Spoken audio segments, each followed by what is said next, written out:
Buenos días, mi nombre es Betty Leal. Nosotros en esta oportunidad les vamos a hablar sobre los trastornos somatomorfos. Mi grupo está conformado por Gabriela Camacho, Hanna Álvarez, Wendy Méndez, Giovanni y mi persona Betty Leal. Los trastornos somatomorfos se entienden como un grupo de enfermedades caracterizadas por molestias diversas en mayor o menor grado que aquejan al paciente pero que no pueden ser explicadas por la existencia de una lesión orgánica.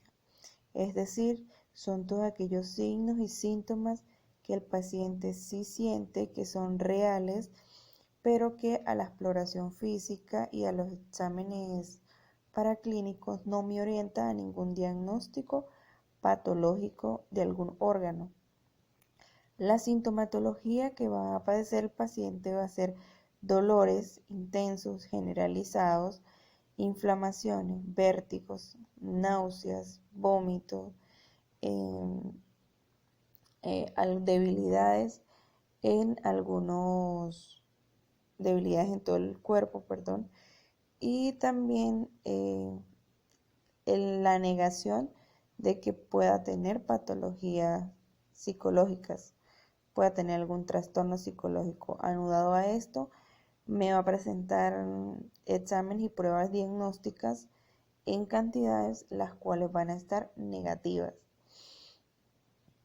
Estos signos, como ya lo dije anteriormente, sí los padece el paciente, son reales, el dolor, las quejas, todo esto sí lo siente el paciente, pero que a la hora de la exploración física no me conlleva a ningún diagnóstico por lesión orgánica.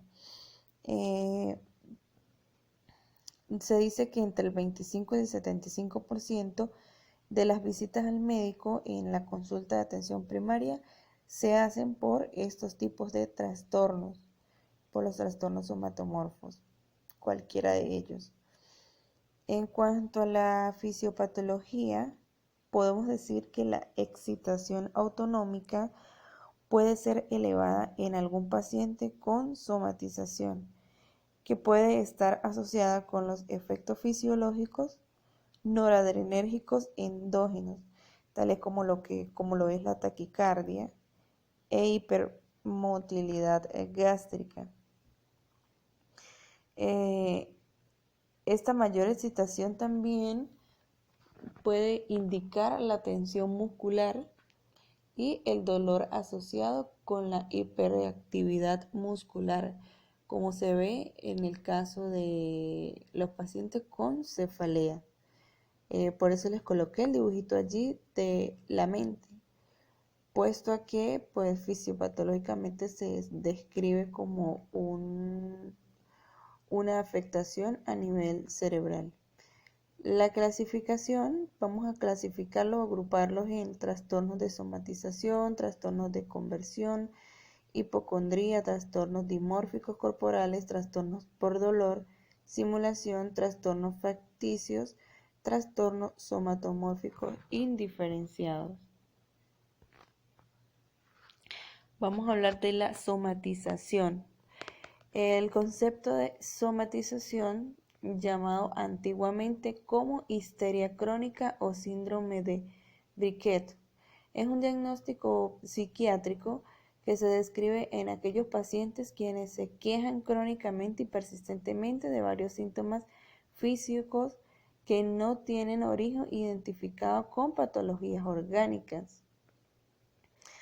Etiológicamente tiene un origen tanto biológico como psicosocial. En cuanto a su origen biológico, va a estar determinado por el deterioro del proceso cognitivo bifrontal, donde se va a derivar de él lo que es la depresión, el dolor psicógeno y síntomas de conversión asimétricos. En cuanto a las anomalías en el hemisferio dominante, va a haber un deterioro en la comunicación verbal, paciente va a tener complicaciones para comunicarse, incongruencias, respuestas afectivas, el paciente va a ser hipoafectivo, va a tener problemas a la hora de relacionarse, va a perder esa facilidad esa facilidad de relacionarse con las demás personas.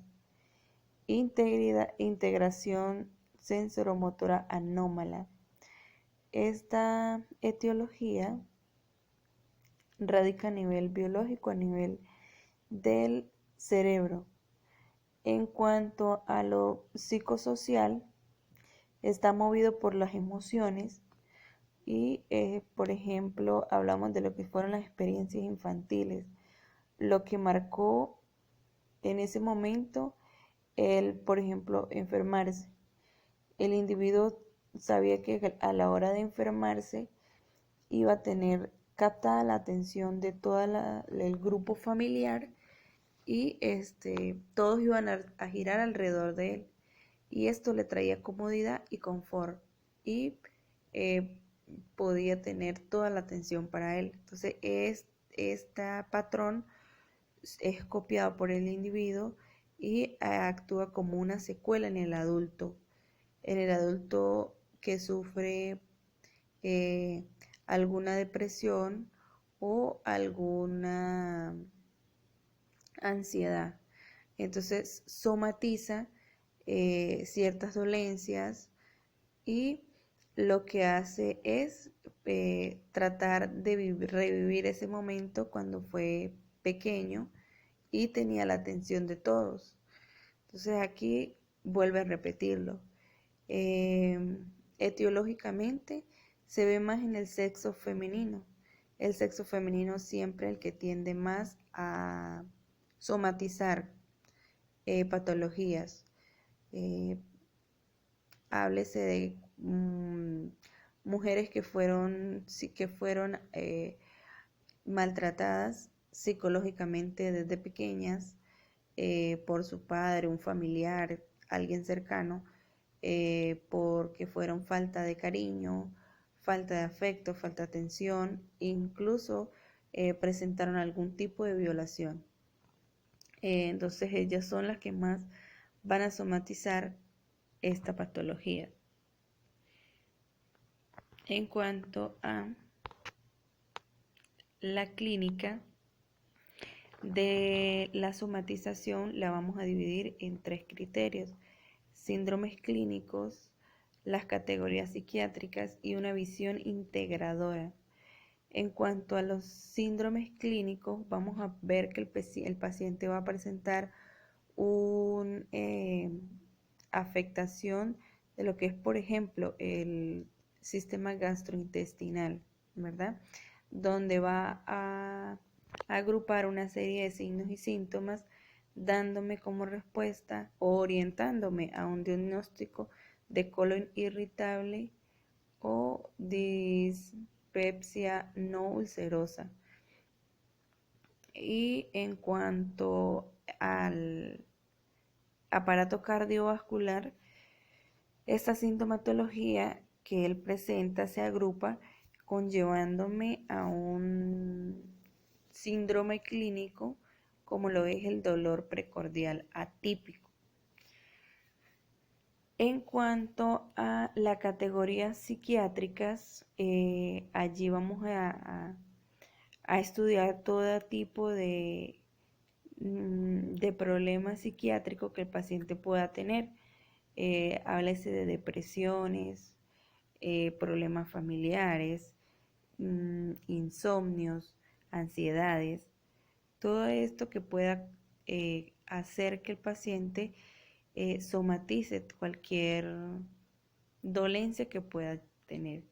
Y en la visión integradora vamos a observar los síntomas comunes y los síntomas crónicos.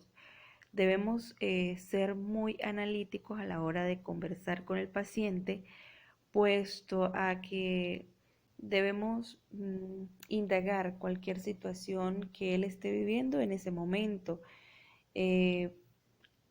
situaciones cotidianas de la vida como un matrimonio, la muerte de un familiar, el nacimiento de un hijo, ¿verdad? Que se va a presentar con síntomas comunes y crónicos como lo es diarrea, cefalea, falta de dificultad para respirar, perdón, somnolencia y entre otros. En cuanto al diagnóstico, el diagnóstico se va a basar en una serie de características como lo es la edad, el sexo. La edad se presenta mayormente tiene predominio en edades mayores a 30 años, de sexo femenino, como lo expliqué anteriormente, que presente el cuadro clínico de signos y síntomas característicos generalizados que no me conlleven a ninguna patología o daño orgánico a la hora de hacer la exploración física minuciosamente. Deterioro social y laboral, que el paciente me refiera que últimamente no rinde en el trabajo, que no se relaciona con nadie, que se siente solo, que se siente abandonado y que esta sintomatología persista por lo menos mayor a 6 meses. En cuanto al tratamiento, la planificación de las citas médicas cada 4 a 6 semanas en atención primaria, ya que el médico de atención primaria es quien va a estar en la sospecha, ¿verdad?, de que el paciente no padece ninguna patología como tal, sino que todos estos signos y síntomas que sí los está padeciendo, que los está sintiendo, los está somatizando de algún problema mental que él tiene, de algo que le está sucediendo dentro de su cabeza o dentro de su entorno físico que lo conlleva a que somatice en el dolor, en diferentes sintomatologías. De allí, una vez teniendo la certeza de que sí, de que el paciente pues clínica y paraclínicamente se encuentra bien todos sus órganos, que no tiene ninguna patología, debemos referir al psiquiatra, referir con el especialista donde se va a tomar conducta terapéutica y farmacológica, bien sea con antidepresivos, sedantes o ansiolíticos. Esto va a depender del estudio que el especialista pues lleve a cabo. Aquí les coloqué esta imagen que dice que lo que no resuelve tu mente, tu cuerpo lo convierte en enfermedad, puesto a que es el resumen final de lo que es la somatización de las enfermedades. Muchas gracias.